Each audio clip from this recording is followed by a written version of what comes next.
begin with, first of all, congratulations on the film. Thank you. Which everyone here has just seen this evening, and I'm assuming enjoyed it? Thank you. Thank you very much. Although, as I was saying to you earlier, I'm not sure if enjoy is exactly the right word with a film like this. It's so kind of powerful.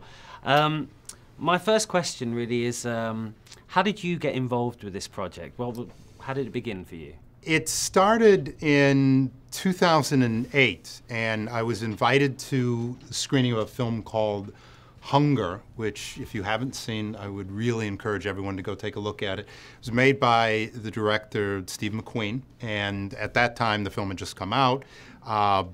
Very few people had seen it, but we share agents, and I saw the film and was just absolutely blown away by every aspect of it. And similarly, Steve had read a manuscript I'd just written, and he was very enthralled by the writing. We sat down, we had breakfast, and in that breakfast, he was very effusive about wanting to tackle this area of American history. And we didn't have an exact story at that point, but there were elements of it, of coming into the story, about how we could explore it, about why we should explore it, that we both thought were very interesting and relevant and challenging and worth taking on that challenge. And I went back and started researching various topics and would present Steve with various ideas, and he had thoughts, but we certainly, there was nothing that we landed on that felt right or felt that it could carry the story in the way that either he or I really wanted to. His wife, interestingly, is an historian, and she found this book that I had never heard of. I did not know it. I was not aware of it. He had read it. He thought it was terrific. I read it. I felt similarly, and that was the beginning of this journey. The first time that I read the memoir, and it is out and it's in public domain, and I would really, encourage everyone to take a look at it, because it is probably, honestly, one of the most singular documents that I've ever had the opportunity to read. And it translated so well to film, but there are so many other elements of Solomon's story, of other people that he met, of the totality of his 12 years, and the way that he writes, his language, his elevated nature, just his character, that were so powerful that I certainly felt of a like mind with the director, that this was a story that deserved to be told and needed to be told. So finding that manuscript, finding that, his story, Solomon's story, that was kind of really the spark that gave you the project you were looking to do together? Yes, there's certainly any number of histories. You think about this, that slavery as an indoctrinated institution in America lasted over 160 years. You're talking about something that involved hundreds of thousands, if not millions of individuals who were caught up in it. So there are many histories that could have been told, but within that narrative, as in the film, to be able to read and write for a person of color at that time in the South was a death sentence. So relatively speaking, there were very few first-person narratives, and this was a very unique one in that. So, obviously to tell one story, there are millions that we could have told, but within those choices that we could have made, and within those first-person narratives, this was one that we both felt was extraordinary. And that certainly was the jumping-off point to let's go and try to build out that narrative in a film fashion. Right. So at the point where you started creating the screenplay, the script, this wasn't a done deal. There wasn't already a studio involved saying no. So it was a spec. This was a spec script. That was the very interesting thing about it. Now, Plan B was involved. Plan B, in some ways, maintained the relationship between Steve and I. They were aware of his work. They knew my work. They really thought that together we could perhaps find something, but it was a unique circumstance in that it wasn't as if we were going with the studio and they'd written me a check, and I knew there was a real probability, because there was skin in the game, no pun intended, that there was a chance that we'd go off and make this. But also along that line, what was very nice about it was I had more ownership over the material than I would have had in another circumstance. So I certainly had to go out and write a script that people would want then to go off and make, but I had more of a sense of, here's an opportunity to write a script that I really want to write.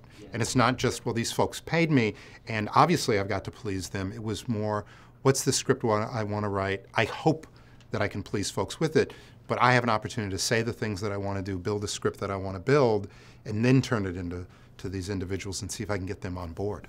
Okay. Was it Did you know before you started this project? I mean, you mentioned you'd watched Hunger, but you didn't have a relationship per se with Steve before Hunger. So, and at that time he'd only had the one film. So did you when you were writing the screenplay have a sense of what a kind of visual director he was?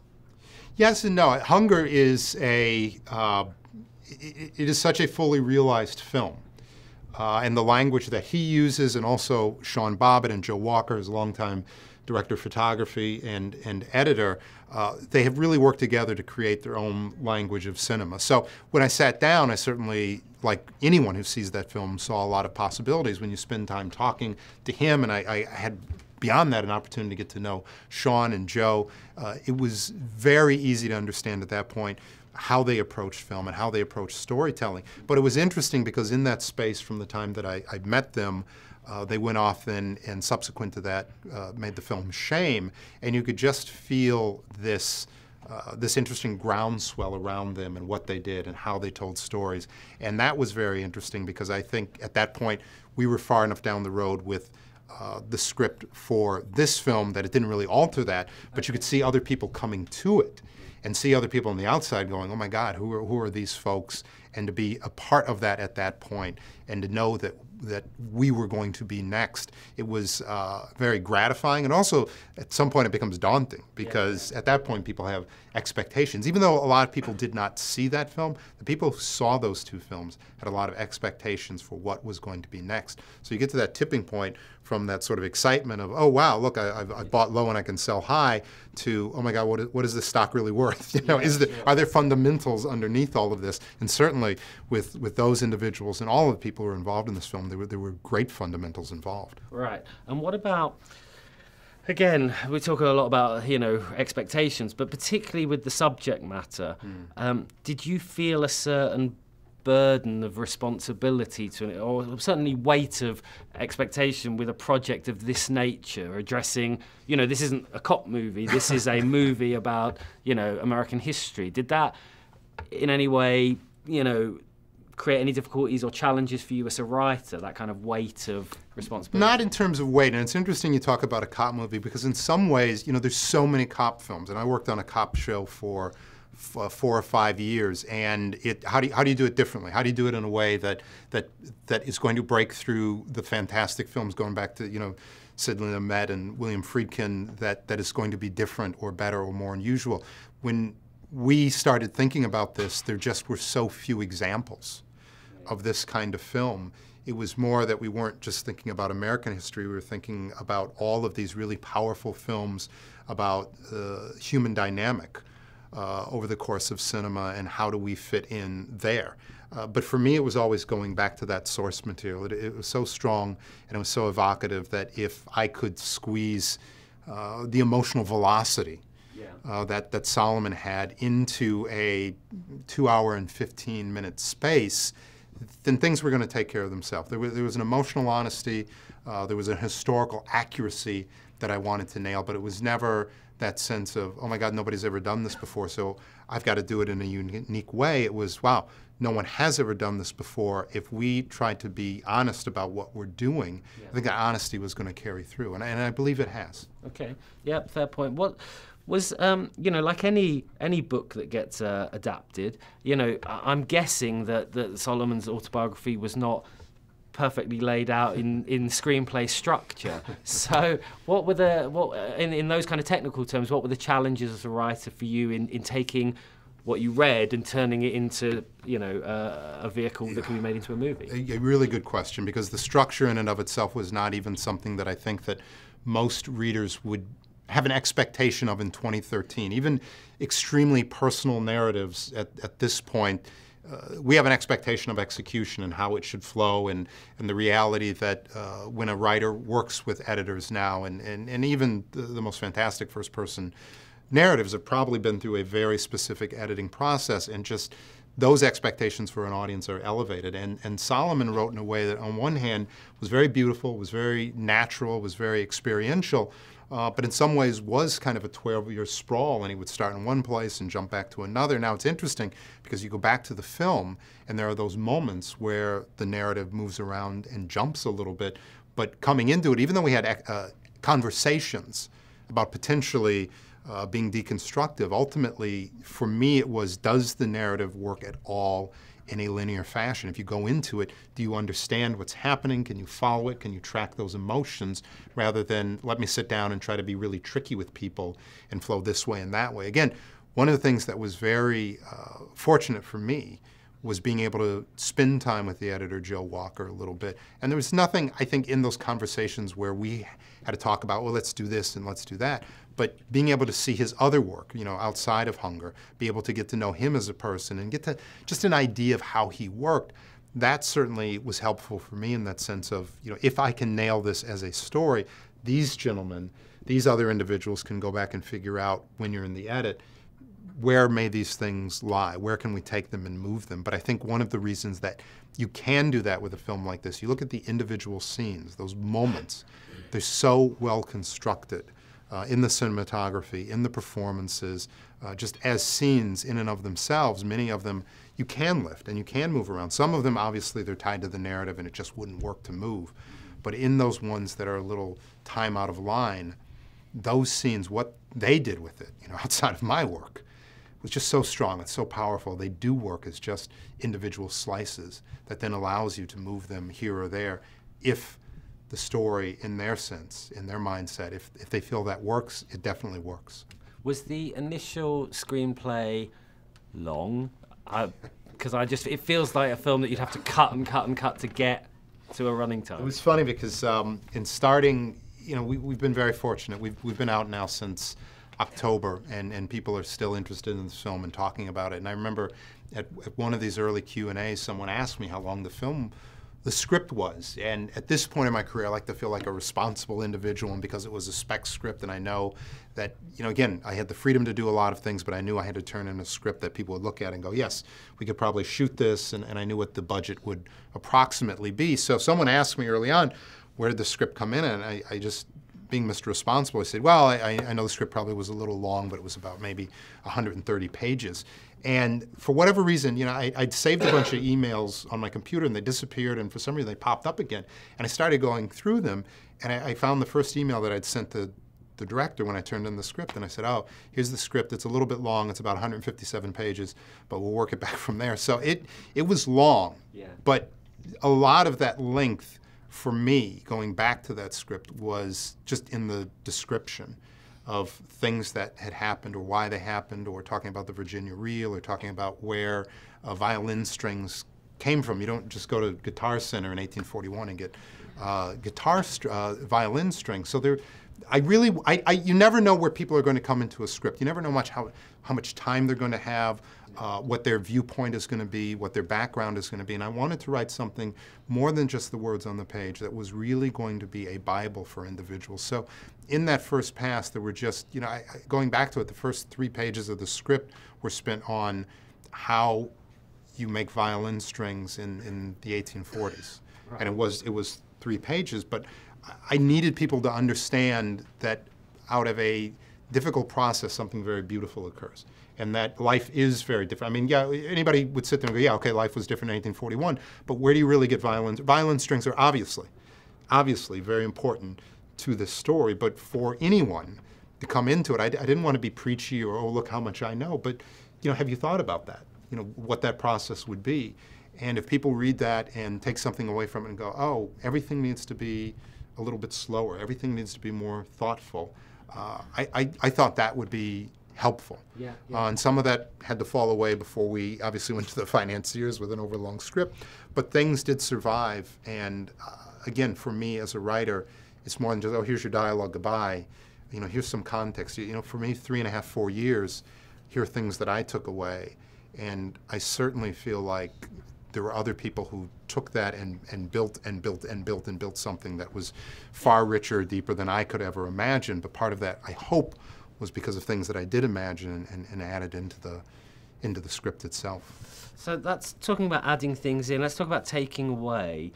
You know, how comfortable were you diverting and omitting from Solomon's original autobiography? I'm assuming there were things that just had to go. Yeah. You know, and how, you know, how comfortable were you with doing that, and what was your thought process in what to keep and what to lose? That is a very good question, and you posed it in a good way. And I have to be honest, I was not, I certainly wasn't comfortable taking things away, because you realize that, in particular, many of the things that were dropping away were other characters, other human beings, and this is a true story. So when you're losing these characters, when you're losing these moments, you're losing real lives, people who survive very difficult circumstances, or at the very least lived through. Some people clearly did not survive them the way Solomon was able to return to his life. And this, you know what people had to go through to survive this. And to remove that, to take it away, maybe one last chance in history for these people to be acknowledged, that was difficult. But there's a reality. You cannot make a 12-year film. I think everyone did an amazing job to put this into about 2 hours and 15 minutes and have an amazing flow to it, an amazing move through it. So there were things that we had to take away. That was just a reality. The one thing, though, that I was very, very keen about was not being additive and not looking at this film through the mindset of, when I started in 2008, of a black man in 2008, and oh, Solomon should have done this, and I wish he'd done that. And there were moments early on where it was like, oh, you know what? If I'm watching this film right now, I want Solomon to do this, or I want this to happen. And that was something that I really pushed myself out of. You were never tempted to kind of gild the lily a bit and think, this would be just so much more effective if he'd only said this, so I'm going to have him say this. Well, why doesn't he try to escape more? Or, why didn't he say this to somebody else? And there were moments in the early going, and I think for me, having worked in the studio system for a long time, where you can kind of anticipate a note. Where someone is going to say, oh, he's the hero, he should do this. Make him more dynamic. Yeah, make him more proactive. Or, the narrative would work better if it was less experiential and had more drive to it. But there were moments, and again, a lot of the people that we're working with, and certainly Plan B, they were never a group of individuals who sat around like a studio saying, well, we need you to do this if we're going to go sell it. So for me, that was the other big thing. That wasn't so hard. It was just something I had to get myself out of. Was this was his story. This he wrote. And yes, this may have to drop out, and these characters may have to become one character, and instead of spending time at this plantation, it's just going to be these 2 or 3 as opposed to the 4 or 5 that he was actually consigned to. But it was, I never felt that pressure to, you got to make it more movie-ish. You got to have more of a traditional narrative, a conventional narrative, and that for me was great. In the end, when it really could be an experiential film and try to take an audience and drop them into these moments and let the audience sit there for a while and come out of it with their own experiences, that was phenomenal.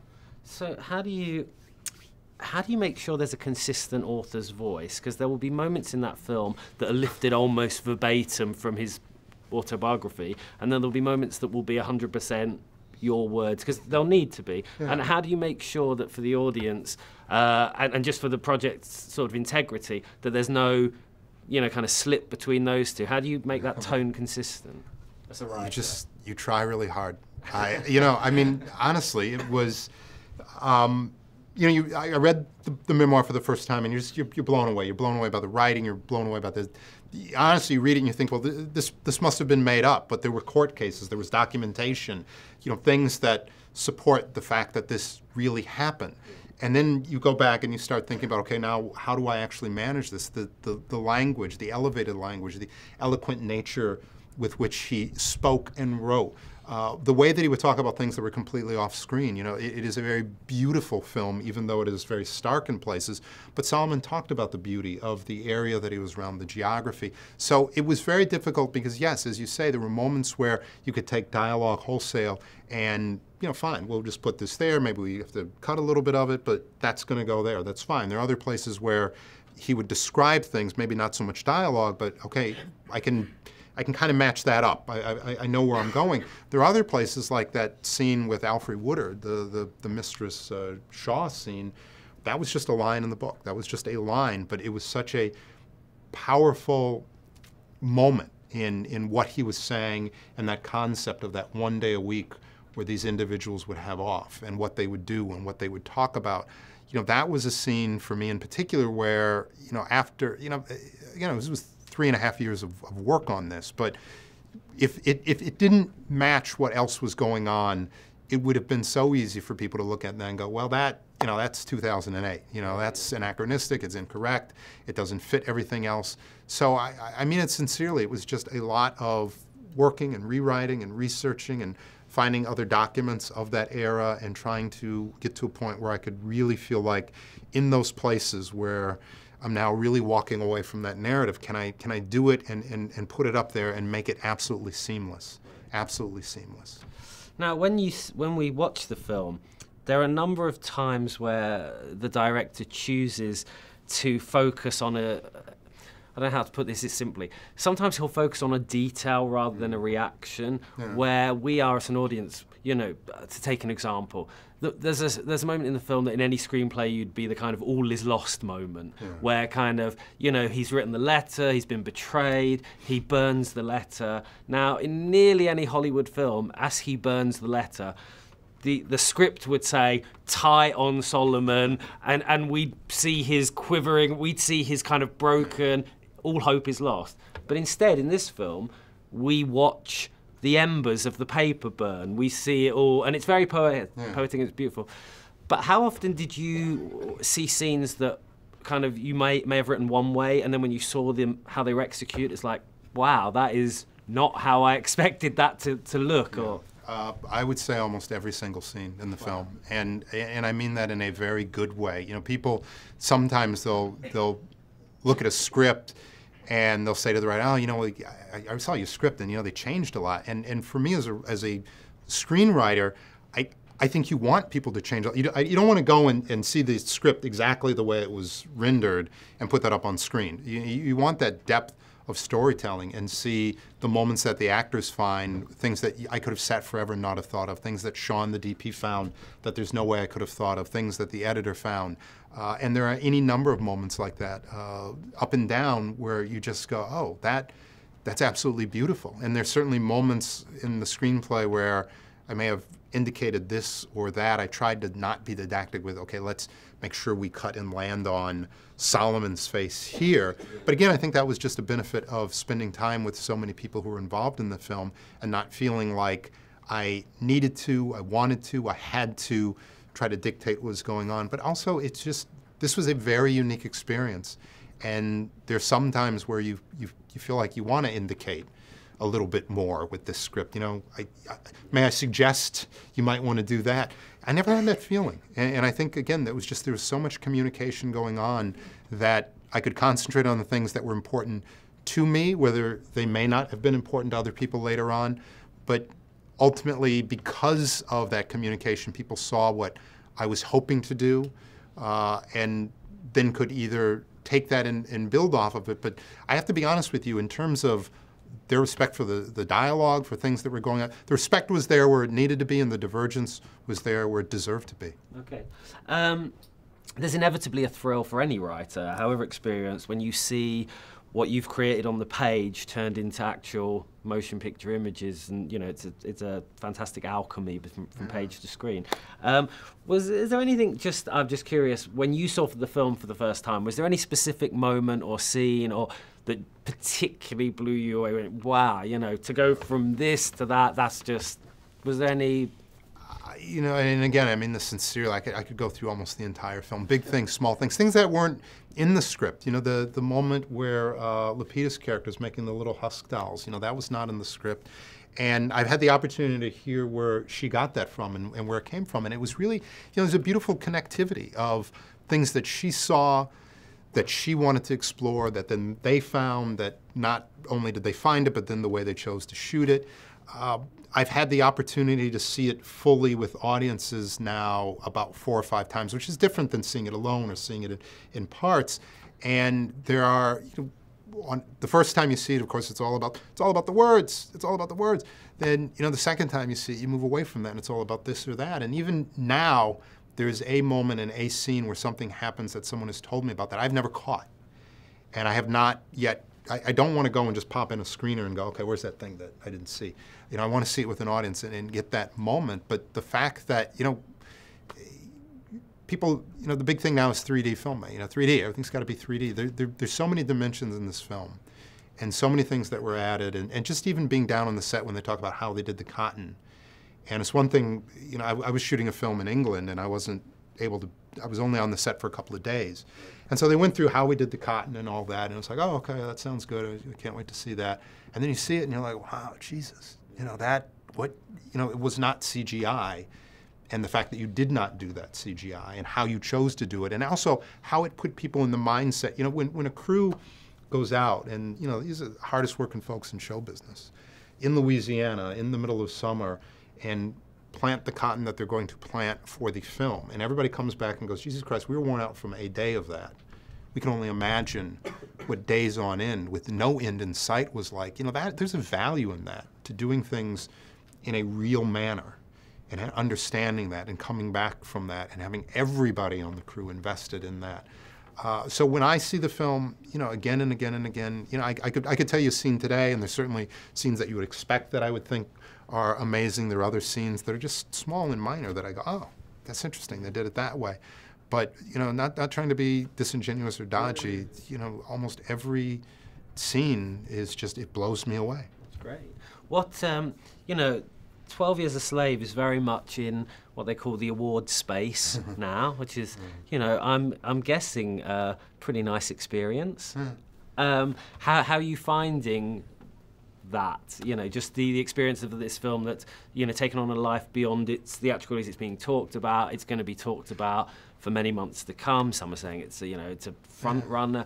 I mean, just in general terms, as a writer, what's that experience like? It's very, it's odd. I mean, first, obviously, it's very gratifying because, when I came out here 20 years ago, and you sit in the coffee shop I used to go to on Beverly Boulevard, and you sit and you think, oh, one day I'm going to write this script, and everybody's going to, have a connection with it, and it's going to have a cultural density. And then you write enough, and you enjoy it for what it is, and you're appreciative that you get one made, and then it's two, and then it's four, and those were all good movies, and they're fine, and they registered right about here. And this comes along, and it's unusual because, again, when you read what Solomon wrote, you read what he went through, it becomes less about you.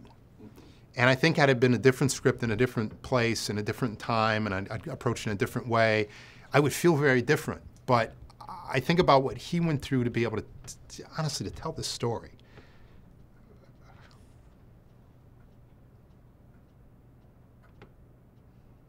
What I did doesn't really compare. I get that. Now, you touched on it earlier, but you said that you weren't on set for very much at the time because you were making a film yourself, which is All Is By My Side, the Jimi Hendrix thing. Now, we'll get onto that in a minute, but what astonished me is I read somewhere, maybe it's, that you were directing a feature in Europe, and at the same time you were doing rewrites in the evening on 12 Years a Slave and sending... I mean, I can't quite comprehend how you could have your head in those two different headspaces simultaneously, given that both are very all-in endeavors. Well, that's the other thing when you're sitting around in the coffee shop 20 years ago and you're hoping, gosh, I hope I can, get one movie made. And then there comes a point where you're involved with two really unique projects, working with some truly amazing individuals. They're shooting simultaneously. One we shot in Dublin, and the other one was shooting Louisiana, and you would spend your days, getting everything ready, prepping, being in your mindset, working with the actors and all that, and you'd come back home, and obviously because of the time difference, and you're starting to get phone calls of, and again, and to Plan B's credit and everybody's credit, they wanted to know what I thought, about, we need the script change, what do you think, how should we approach it, what would you like to do, and by the way, can you get it to us tomorrow? And it was actually a really, really wonderful thing because you can get vapor lock on a project, and it can just be so all-consuming and, all about these problems. You can't see the forest through the trees, and you have these other people elsewhere who are going through similar issues on a different project, and they want to know what you think. And you can set everything else aside for a minute and go, okay, it's a little bit of go time now.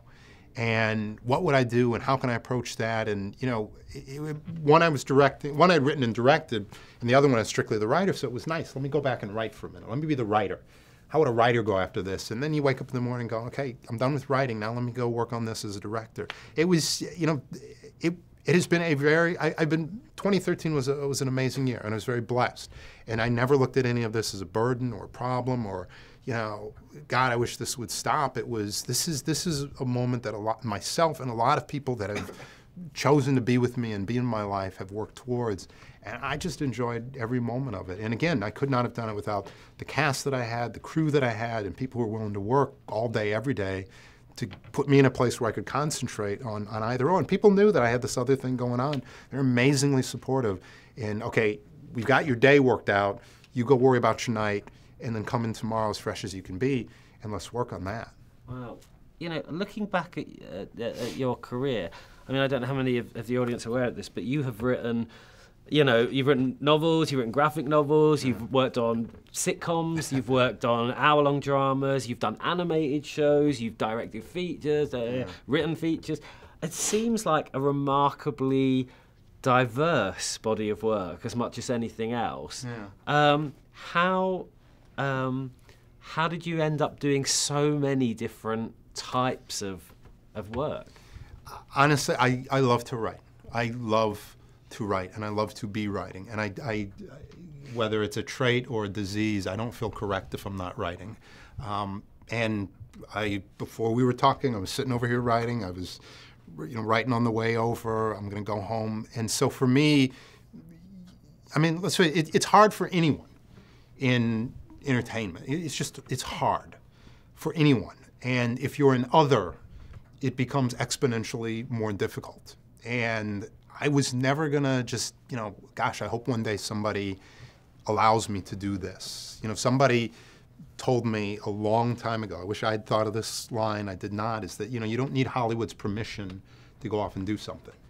And so for me, it was, I'll write a spec script. I don't care. I'll write this. When I came out here 20 years ago, I was doing other things. And the first opportunity I had, I'd written a novel, and it was still sort of kicking around, but I had an opportunity to write sitcoms. And it was the things that I would learn working on a sitcom set and working with 12 other writers in a room, and the first time you get to work with actors and all of those kinds of things. That was a learning experience. And you take that and then you start moving into drama. And you start learning those things. I got to work with this guy, I say this guy, I hope most of you know him, John Wells, who did ER and did West Wing and Third Watch and all these amazing shows. And to be able to work with an individual like that and learn those kinds of things. And they're all things that I put in my pocket and just learned. And everything to me was an opportunity. And it wasn't, why would I do a sitcom or, a graphic novel. I grew up reading graphic novels. I remember when I met John Singleton early on, he said, man, graphic novels, all you're doing is working with storyboards. And I go, oh, that's storyboarding.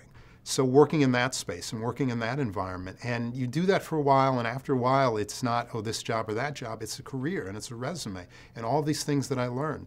And over again this last year where I had an opportunity to really go out on my own and do these things and execute in a space with individuals like Plan B, where they say, okay, we could get this made, but this is our budget and we got to hit it. And you know how to make that script play and work, aside from it being a little bit too long coming in. But making that thing work and making it play, and then going off and being able to do my thing and know how to communicate with actors and know how to work with a crew and knowing yourself and what you want to do. That's how you end up doing all those kinds of things. But it starts with, I love to write, and if I got a space to do it, I'll do it. I will. Okay. Well, we'll open up to the audience in a second. I've just got two last questions. Sure. First one is, can you tell us a little bit about the feature that you just filmed in 2013?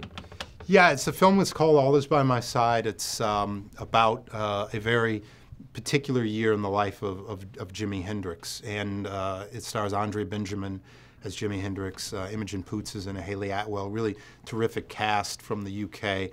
And we really wanted to, rather than do a sort of, old school is kind of a sprawling cradle to grave kind of story, but to really hone in on one transformative life and a year that I think most people are completely unaware of. The fact that he did go to England, the fact that at 24 years old, this guy was kind of washed up. He played with Ike and Tina Turner and the Isley Brothers and didn't fit in because he was such a unique and original artist. And he was working as a backup artist in a kind of mediocre group in New York, and a young girl, 19 years old, by the name of Linda Keith, who at that time was Keith Richards' girlfriend, 19, walked in and saw him playing and said, this is the most amazing guitarist I'd ever seen, and made it her personal mission to put this guy on the map. And 1 year in London went from literally leaving, working under the name Jimmy James, to coming back as the Jimi Hendrix that we think that we know, with all the iconography of the hair and the look and the style, but also why. You know, why did he look that way? Why was he dressing that way? What happened in that year? And what were those key relationships with him, with Linda, with Chaz Chandler, with Kathy Etchingham? You know, for me, a film, if it's going to be at all relevant, it's got to be informative. And I think there are a lot of people who walk into this film going, oh, you know, oh, yeah, Jimi Hendrix, yeah, we know it, we get it. Again, what they did, what Andre did, is absolutely phenomenal. And you know, you asked me before about these things that happen simultaneously. So, you know, we were filming those films at the same time. They both opened at Toronto, the Toronto Film Festival, on the same weekend. And the response to both films, it has been an honor and a pleasure being a part of 12 Years a Slave. But on the same time, to be able to do your own thing and to have an equal, you know, certainly we're still under the radar a little bit. We're coming out in May here in the States. But the response to that film has just been phenomenal to this point. It really has been. So it's been great. Last question, then I'll open up. I also believe that you were working on LA Riots. Yeah, that's interesting because that is a script that I had originally written in about 2007 that Spike Lee was going to direct. And that was a script that really changed my life. It changed my life. It was actually a Blacklist script back in the day. And I got to tell you, that really, and this was in 2007, it was really starting the point where that, you know, that was making a difference in people's lives. But it was one of those scripts that, and I mean this sincerely aside from my involvement in it, certainly a script about LA, about a seminal time that, you know, like 12 Years a Slave, you know, no one, you know, to that time and even up to it, that it was the largest social uprising since the draft riots in the 1860s, I'm sorry. In terms of loss of life, in terms of property damage, in terms of why, in terms of the systemic failures that had to happen and could only happen here in Los Angeles to allow that to happen. So that's been sort of in and out of development. It's back on now, and the timing couldn't be more perfect in every regard. And now Justin Lin is on as the director. And actually, that's what I was finishing up as I was sitting back there. I got to get that script in.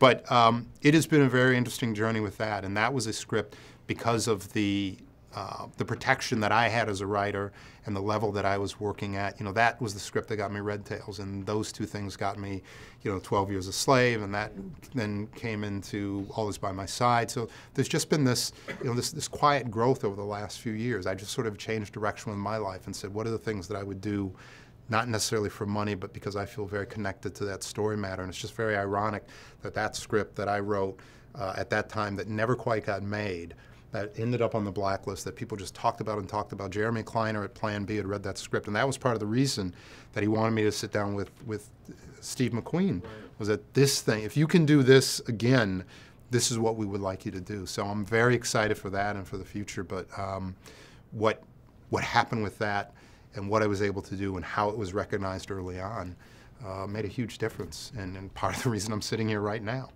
Well, thank you so much, John. It's been an absolute pleasure. Let's see if we've got any questions from the audience. Yes. I had a question about the process of finding the voices for characters in different social strata. Yeah. You know, there was such a range of how people spoke, and it was so unexpected, and I felt so accurate. And was there a lot of research that went into that, or was it intuitive? Well, thank you. I mean, some of it, again, certainly with Solomon's voice, and that was very clear coming through in the book, and some of the other characters as well. And you have this socioeconomic strata, you have obviously the geographical spans, and, you know, in that time and space, you know, people, when they settled, they tended to settle. It wasn't like now where, you know, there's a job, or I'll jump out of the plane, or, you know, my wife or my girlfriend or significant others from here, but I'm from there.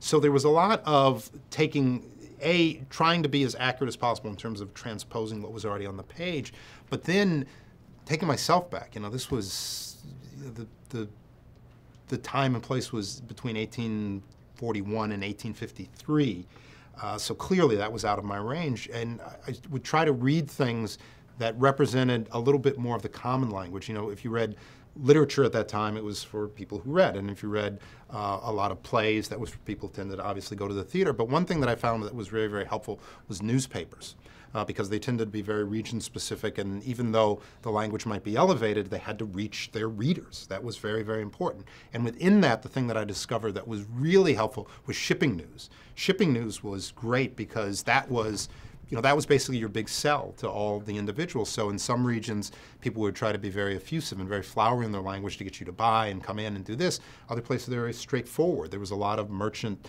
traffic coming through, and they didn't have a lot of time for things. So early, for example, when you see the two individuals who kidnapped Solomon, and they were very flowery in their language, and they were trying to lure him. That dialogue was not exactly straight from shipping news, but it was in that language and in that style. And there are other places, when you get down to Freeman, for example, Paul Giamatti's character, and doing his hard sell, where I wanted to be more matter of fact. But yeah, that was just sort of finding my way into what are those artifacts that are going to help me be sort of a Rosetta Stone for everything else that was moving forward. Thank you. Anything? Talk about the coffee shop 20 years ago, what you're going to write. What got you to the coffee shop? Where were you before the coffee shop? Well, it started, I went to NYU, and I didn't study writing. My major was East Asian languages and culture, but I had come out to Los Angeles, and I mean, it's like anything else. You need to be around other people who are supportive, and you need to, generally you come out, you're sitting in a little apartment all day long. You got to get out. You got to be around people, and I think that's really helpful. A lot of writing is really listening, and listening to other people, and listening to how they speak, and watching them interact, and watching the social circles. I think that's a really big part of being a writer, is not just being in your head, no, I'm going to have this clever line, I'm going to put this down on the page, but, how are you sitting right now? How are you choosing to dress when you talk? How do you put your language out there? How do you interact with other people? That I think is really a big thing. So to me, that early stages of going to the coffee shop, and in some ways it's become a bit of a cliche. In some ways, I think it's probably the most important place you can go. And where else are you going to go? You're not going to go in the early days. You're not going to go sit in a writer's room, because you can't. That's where you want to end up being. You can't. Maybe you got three other people living with you. You got to get away from those folks and be around some other different people. And it was very, it was energetic. It was very collegial. Everybody's aspiring, and that's great. Everybody has that energy. They're not beaten down, they're not worn out, they're not talking about, the things that happen with the exec, they're talking about what they want to do. And that was great, and I miss that. I really do, because I don't fit in that space anymore. I don't have the same people. I'm not a kid. I got responsibilities at home that I have to do, but, you ride by the coffee shop, sometimes you drive by and you're like, yeah, look at these people hanging out, and sometimes you drive by, God, look at these folks that are hanging out. And that's what puts you there. I don't think I'll ever have an experience like that again. I miss it. I do. One more. Yes. Yeah, I was interested in what you were saying about your work with the editor of the film. Yeah.